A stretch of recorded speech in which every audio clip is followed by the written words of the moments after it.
welcome to our first Fireside Chat. This is the first of 3 Fireside Chats leading up to the Federal Aviation Administration's commemoration of the 20th anniversary of September 11, 2001. We hope that you will join us for the second and third Fireside Chats airing on September 8th and September 9th. Then, on September 10th, the FAA will commemorate the 20th anniversary with a live event hosted by our administrator, Steve Dixon, beginning at 2:30 p.m. Eastern Time. We hope that you will join us for that as well. Today, we will discuss the agency as it was then on September 11, 2001, and now, 20 years later, how the agency responded to the events of September 11th, and how the agency has evolved in terms of its ability to address anomalies in the air traffic control system, and how the agency has modernized the National Airspace System to increase resiliency. We are joined today by Bob Jones and Terry Biggio. Welcome to our panelists. And thank you very much for being with us today. 20 years ago, Bob and Terry were at the Boston Air Route Traffic Control Center. Terry was the Boston Center Operations Manager, and Bob was a Quality Assurance Specialist. Bob is currently the Air Traffic Organization's Boston District General Manager.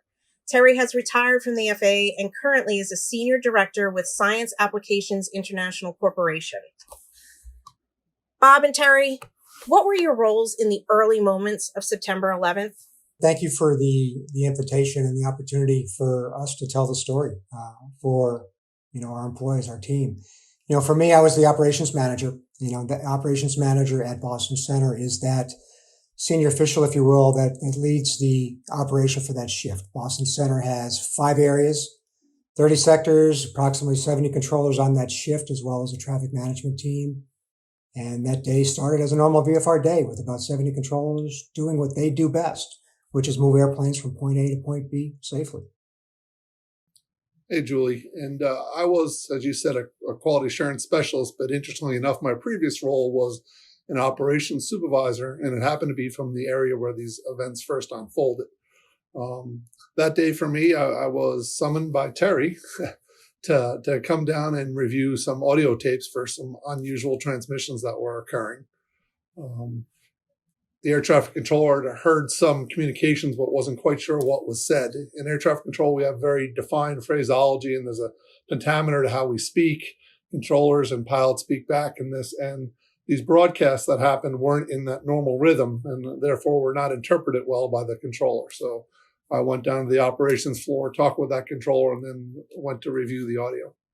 And I think, Julie, what's important about this day and about, the different types of communication and the roles that everybody did play, because it really was an entire team effort. But a big part of what Bob did is it's never important to be the first with information, but it is extremely important to provide correct information upwards and in a timely manner. And obviously the urgency of the situation dictates that timeliness. In this particular case, we knew that we had 3 transmissions that came from American 11, and the information on the second 2 were very, very clear. Turns out the first one, in context with the other 2, significantly heightened, the urgency of the situation. The key being we have planes, which was not discernible from the first transmission until we pulled the tape, and Bob went downstairs and took care of that for us. And Julie, that was a time, prior to digital recording, these were reel-to-reel tapes that held the audio with 14 tracks on them. So I had to identify which position specifically, what time, and listen to that tape. And for those of you who have heard these recordings are available in the public archives, they're very difficult to listen to, but I listened to that probably 24 times to make sure that the words I had were correct and what I was relaying to Terry were correct, because there was a really important word there. And I remember speaking to Terry saying they have planes, plural, they have planes. Hey, Tommy, you still there? Yes, I am, Terry. Tommy, I'm going to reconfirm with downstairs, but as far as the tape, but Bobby Jones seemed to think that the guy said that we have planes. Now, I don't know if it was because it was the accent or if there's more than one, but I'm gonna reconfirm that for you, and I'll get back to you real quick, okay? Appreciate it. Yes, what? Planes as in plural. Tommy, Terry, it's confirmed on that tape that they said we have planes. And Bob, when you say that again, I have to admit that the hair on the back of my neck kind of stands up. I remember that so vividly because that was key, right? To try to put everything into context. But the fact that the first time you were talking about what we believe the hijackers said and whether it was the accent that you heard planes or not. But when you came back and verified, because we're talking to the Regional Operations Center at the same time, because it goes back to, it's not about being first with information, but the last thing we want to do is to send information like this upwards that have it to be incorrect and have us overreact to it as a system. And we have planes was key to starting everything in motion in regards from American 11 to United 175, to American 77 and United 93, to put it all into context. We didn't know when it was going to end, but the fact that they said we have planes as that first transmission, and you were able to get that from a reel to reel, which I'm sure a lot of your audience doesn't know, what that reel looks like. It's about 3 feet across and it's about 1 inch wide that carries all the different tracks as opposed to, say, a digital recording nowadays. And now joining us is Kevin Delaney. Kevin is the support manager of quality control at New York Air Route Traffic Control Center. At the time, Kevin was the quality assurance manager at New York Center. Kevin, can you tell us what your roles in the early moments of September 11th were? Yes, Julie. On September 11th, 2001, I was actually looking into a possible loss of separation in Area B. I heard about an aircraft hitting the World Trade Center. I went into the cafeteria. We had CNN on, and that's when I noticed the second aircraft hitting the World Trade Center. I went back to the operation. I informed the operation manager in charge, Bruce Barrett, and the manager of the building, Mike McCormick, that I believed it was more than an accident. After that, I was on many telcons. The first telcon had to do with what aircraft actually hit, what was the first aircraft that hit. American 11 was perceived that it was still flying south. People that were on the Hudson that looked up that day, which was a beautiful blue background, saw an aircraft, not realizing the altitude of it, had twin engines. They thought it was a small beach jet. The second telecom we were on was to find all nuclear plants that we had in the New York airspace and to put it on maps and papers so that I could bring it down to the operational floor. Because at that time, we had no way to show that on the PVDs we were using. After that, the other telecons that we got involved with one with headquarters deciding whether or not it should be accidents or I thought it should be an act of war. We went with accidents because I think that's what the FAA process they had in place. And then after that, I got involved with trying to gather the personnel statements from the controllers that were involved. There were 6.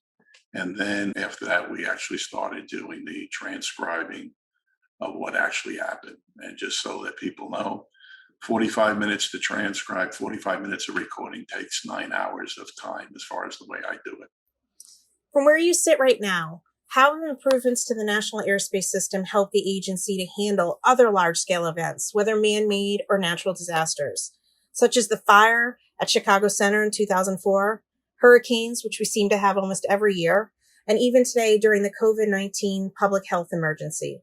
Any thoughts on the resiliency of the National Airspace System? Sure, Julie. I think the FAA is a very resilient organization, and specifically speaking, representing air traffic controllers are a very agile group of people. They always have to have a plan B when we're working aircraft. And as such, whether it's a severe weather event, thunderstorms and things, those are things that are practice for other, greater, more impacting events such as the Chicago fire and such. And what we've learned through all those events is how to communicate better and more effectively and more clearly. I think Terry said something really important earlier about having a message be fast but accurate. So it's better to be accurate at times. And so that's a really important thing we've learned, whether it was from the Chicago fire, exactly what was unfolding to severe weather events across the NAS that occur, almost every day.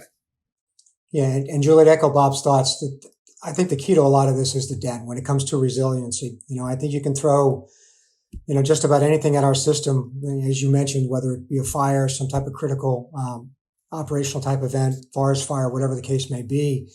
it's all about communication. And that den is really that first line in the process. I know back in 9/11 when we started that phone call 20 years ago, that we had no vision that it was going to be in place even again today and would not have been terminated at any point in time. Adding critical agencies to the den to make decisions real time and to help with that awareness to share across, the different entities that are interested in safety and security for this country. That's what this den does. And it applies to all of those events, from man-made to natural disasters. I remember the Chicago Center fire.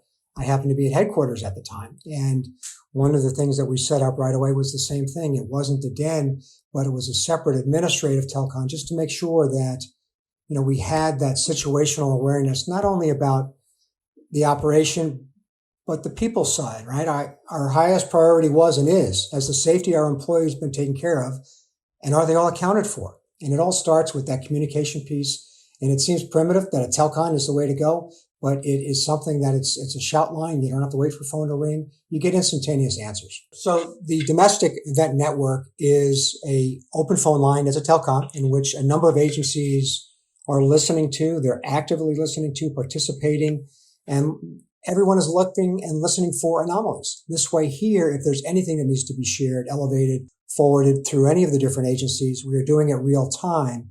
And it just helps us with that coordination and communication process, which basically goes back to the resiliency. That's why we are resilient, because of the fact that the FAA is able to coordinate and communicate effectively. Command Center has helped. They've become a focal point much more since 9/11, especially, that where they can help us communicate between the facilities much easier. Okay. And much more, we don't have to wait. It's pretty much instantaneous. Policies, I believe that the security at the airports with TSA, we never had such a thing before. That has greatly improved. Also, our security at the facilities, air traffic facilities, we're much more secure than we had been in the past. And that's a big key. Our aircraft that are NORDOs, we don't allow them to go NORDO for right after the 5-minute mark that we realize that an aircraft is no longer talking to a facility. We call it into the domestic events network, the den, and they start from their end as we are doing on our end, trying to recommunicate with the aircraft that's missing. So we don't let any of that go. Plus, they're also watching from where they are. Can you highlight any processes, technologies, or policies that have made the FAA more resilient? Well, Julie, I think another major thing, we talked about, Terry mentioned the den and how we manage severe weather and those things, but another operational element that's stood up with the air traffic organization is based out of the command center is the Joint Air Traffic Operations Center and the JCAT, the Joint Crisis Action Team. Both of those elements can stand up at a moment's notice and, like an expanded den with extra resources, can focus resources in a particular area for a hurricane coming in, events like that. So that's a tremendous tool. We used it to respond to facility resiliency during the COVID-19 pandemic, when we had facilities that needed to be orderly shut down in response to a COVID positive. So that's another great example. And I know, we talk about resiliency a lot, but when you look at, the den, and if you just go back to 9/11, we had a confirmed hijack at 8:25 in the morning. Within 60 minutes, we were actually shutting the system down. We had taken incremental steps to that point, but we were actually starting to land planes within 60 minutes, which is just incredible when you think about it, because it's not intuitive in our aviation system. But the fact that we had this type of communication and coordination enabled, the agency to be able to respond, accurately and to mitigate as much risk as we possibly could within a short period of time. I often refer to the den as the phone call that's never ended. And in my opinion, it started at Boston Center with Terry. It was that first day, that first call to the command center, and where we're relaying planes and using that intelligence. Terry made the decision to do a ground stop in Boston Center and was coordinating with the command center to let them know the move that he had done to protect the NAS. What changes to the National Airspace System do you think have been the most significant in the 20 years since September 11th? There's been quite a few, Julie. We talked about the den or the phone call that's never ended. I think that's huge. I mean, it's still simple, but that instant communication, as Terry mentioned, is key to all of this. But after that, there's a whole bunch from air traffic controller training and how we respond to communication tools on radar scopes. So you can determine the communication status of an aircraft. When you transfer or switch an airplane to another sector, how do you know that aircraft checked down with the next sector to make sure we maintain communications at all times? There's actual visual indicators on the data blocks the radar controllers can use to verify they've transferred communications and communications have been established on the other end. Those are some used technological things, but I think one of the most profound thing was, Terry and I are both longtime air traffic controllers, and we all grew up and knew the air traffic primary mission. The primary purpose of the air traffic control system is to prevent the collision of aircraft and to provide for safe and orderly and expeditious flow of air traffic. That's kind of what we knew. Prevent collisions, safe, orderly flow, kind of the motto that we all knew. And now our air traffic control mission has been modified to include the words, we're to provide support for national security and homeland defense. And I think that fundamentally changes the way air traffic control looks at air traffic control in terms of being a forward-leaning element supporting national security in partnership with the military. Telcons. We have many telcons every day, keeping in communication with each other on all sorts of things, right? Presidential movements, hazardous weather coming up. Also, the last thing I would say is temporary flight restrictions, TFRs. We're using them a lot more consistent through the NAS, a lot more than we did before September 11th. And Julie, to add to that, sometimes it's the little things that count. I go back and I look at, we mentioned this tape, right? The fact that we've been able to go from really basically a large cassette tape to a digital system, where Bob had to go back downstairs and search for a time and a sector that was a cumbersome process. And now having it digital is much quicker. Or even something as simple as going from back in the day on 9/11, we had these things called SkyTel pages. And the ability to be able to send out what was text message at the time to multiple parties simultaneously was a huge time saver. And now it's morphed into the smartphones and how those are used for coordination communication throughout the ATO and the FAA is really, it's truly morphed over time to a very efficient system to be able to get that information out quickly and accurately. Are there any other thoughts or memories about September 11th you'd like to share with us today? It's something that it's always, sometimes it's hard to get through, right? And that is, how proud I know that I was and still am about how our FAA team responded across the board, bar none. I did not get a chance to watch any of the news reports real time, because of our operational focus, but when I look at our controllers going back and forth from the break room, watching these events unfold on TV and then going back to work airplanes, is just an unbelievable feat in my mind, and nothing but professionalism. We've always talked about, well, there's no playbook for this. And I would submit that in a way there was. You go back to, for me, my training was in 1981. And, the first thing you learned about when you practice a hijack was you turn to your supervisor and you tell your supervisor you have a hijack, which then starts the communication process. So there's a lot of things that we've learned over time. And for me, the emotional side has been hard, but I do know that how important, and I know the FAA believes in this and models this and walks this talk, is that how important it is to ensure how each and every employee is doing, especially emotionally and regardless of the crisis severity. We've already had one tragedy or more. We obviously do not want to add to that statistic. And I know, and I've seen it, that belief system is ingrained in the FAA and labor. I echo obviously everything Terry said. For me, that was a terrible day, but I couldn't be more proud of how the entire FAA team performed that day, from air traffic controllers to supervisors, to operations managers, to TMU, to staff, to the command center. Everyone really rallied together to work, and they had a common goal that day, candidly, as FAA always does. And I think we can be really, really proud of that. Bob, when I think of the decision to ground, not just to ground airplanes, but to land aircraft, and seeing, we talk about, well, what does our team look like? I look at our Canadian partners, I look at the pilots, I look at the flight dispatchers, the fact that we told aircraft that, you are not leaving our airspace, you're going to have to pick an airport and you're going to have to land there. Now they've got to do weight and balance, and are the winds right, and are the runway lengths correct? I mean, there's just so many things that, I know that we did not take for granted, but the fact that outside of the 4 tragic events that unfolded, or that there were no other events that went along with that because of our team and the way that they acted, communicated, and the way we were trained. That our training is foundational to everything that we were able to, to really pull off on that particular day. But I would also be remiss if I didn't mention Doug McKay. Doug McKay was a controller in Area E at Boston Center. His wife was on American 11, and he reported to work at 10 o'clock in the morning that day and did not know what had happened. And again, shows you the teamwork that was in place. We had a couple of controllers and a frontline manager meet Doug at the door to talk to him, to let him know what was going on. And that's throughout the FAA. And I've always been proud. I continue to be proud of that engagement and the fact that, in the ATO, we always had a saying that, NAS first, people always. Well, you know what? It is people always. And I know the FAA models that, and I've always been very proud of that as well. Every September 11th, my thoughts are with the families that lost a loved one. And my memories of that day are how beautiful it started out and how tragically it ended, and how it's changed us as Americans since, right? It just totally changed our lives.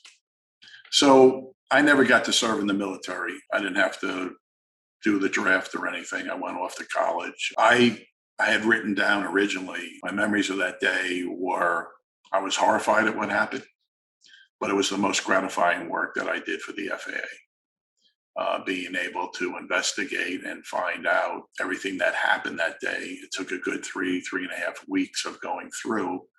But when I was done, I actually felt like I served the American people and our nation like I would have felt, I believe, if I had been in the military. When I transcribed, there's no course on it or anything. I would listen to 15 seconds of tapes.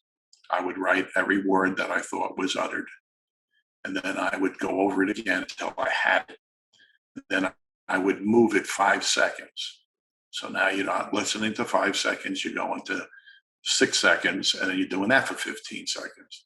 And that's why, on average, 45-minute recording would take 9 hours. And I would do it straight. I never separate, you get in, locked in, you just did it. I think I went home an hour a day. And then I spent 23 hours there all night long, gathering data for the FBI. I have to say, Kevin, for you and Bob particularly, it always, listening to you both, I can't imagine how difficult it had to be to listen, knowing what the outcome was right after and having to listen to those tapes over and over to make sure you're transcribing every word. I just can't fathom, I know how I felt, and I'm sure the rest of the country, the world felt, were shocked. Yet I think what the two of you did is really commendable, and I can't fathom the emotional toll that took on either one of you. I always said to myself, as an air traffic controller, obviously I could make a mistake and hurt people, right? So I always worked my best not to do any of that, to do everything as best as I could. And I did think of what you just said, Julie. Here I am for 9 hours listening to United 175. I'm listening to American 11 and United 93, and knowing what happens to them. But it was a job. And what really was good for me was it gave me a chance to serve the country, which I hadn't done in the military. I did it that way with that thought and process. I know I did excellent work. So I'm good. Thank you. Terry references those 4 tragedies, certainly, and I'm convinced that the swift action of the FAA prevented further tragedy. Bob, it's interesting you said, because we don't know, right? I remember, after the second event, with, United 175, and we were thinking and talking, well, is that it? Then we got the report of 6 southwest of the White House. And I still never forget that, because thinking that, okay, we've lost 2 and now the White House is next, and unfortunately American 77 did hit the Pentagon and they did not hit the White House, but it just goes to, the events of that day, and you talk about those vivid memories of, everything that transpired. I can just about tell you who I talked to and when. The fact that I noticed that American 600, American 11 was 600 knots southbound, which is uncommon because of the upper winds, and the fact that they were obviously in a hurry. But just putting all of those together, and the team put all the facts together to figure this out early. And I go back to the fact that they were able to dissect this information, and within 60 minutes, we were putting aircraft back on the ground to mitigate further risk. And again, I go back to very, very proud of our team. We want to thank you so much for agreeing to be our panelist today and for sharing your thoughts and experiences with us. We really appreciate your time. We encourage you, the audience, to share your reflections about September 11th and how that has made the agency more resilient at the website that is currently being displayed on your screen. We hope that you will join us for the second and third Fireside Chats airing tomorrow, September 8th and Thursday, September 9th. Our commemoration activities will culminate with a live event hosted by Administrator Steve Dixon on Friday, September 10th, beginning at 2:30 Eastern Time. We encourage you to join us for the live event as well. Any last minute thoughts?